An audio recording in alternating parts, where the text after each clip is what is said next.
एक तरफ अपराधियों और हुड़दंगियों पर कार्रवाई है तो संभल में हंगामा शांत नहीं हो रहा।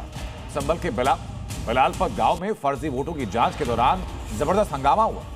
हालात इतने बिगड़ गए कि डिप्टी कलेक्टर को टीम के साथ खुद को कमरे में बंद करना पड़ा। हालांकि संभल पुलिस वहां पर पहुंची और हालात को आखिर में संभाला, लेकिन फिर सवाल लौटकर वही आता है कि संभल का असली इलाज क्या अभी भी बाकी है। संभल में एसआईआर पर भाईजान का दंगल, बवाली भाईजान का इलाज अभी बाकी है। हंगामा, मारपीट और बवाल।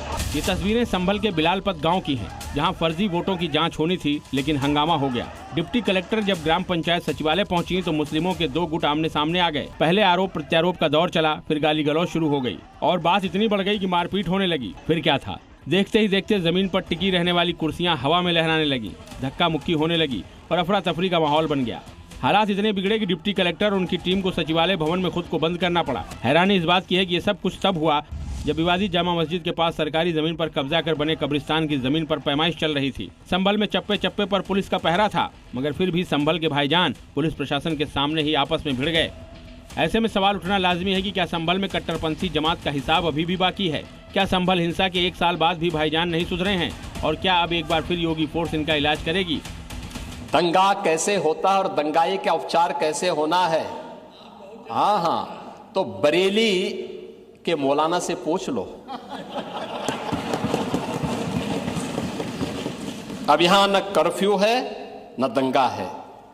अब यूपी में योगी फोर्स को मैसेज क्लियर है। लिहाजा जैसे ही एसआईआर पर भाईजान के बीच हुए संग्राम की खबर फैली, संभल पुलिस मौके पर पहुंची। हंगामे पर काबू पाने के लिए लाठीचार्ज किया गया और प्रशासनिक टीम को सुरक्षित बाहर निकाला गया।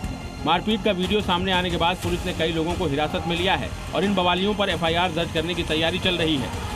दरअसल संभल के बिलालपत गांव में 48 फर्जी वोटों का आरोप सामने आया था, जिसकी जांच के लिए एसआईआर की टीम मौके पर पहुंची थी। लेकिन जांच के दौरान ही 2 मुस्लिम पक्ष आपस में भिड़ गए और फिर इस कदर बवाल हुआ कि हालात बेकाबू हो गए। अब इस पूरे बवाल के पीछे का खेल समझिए।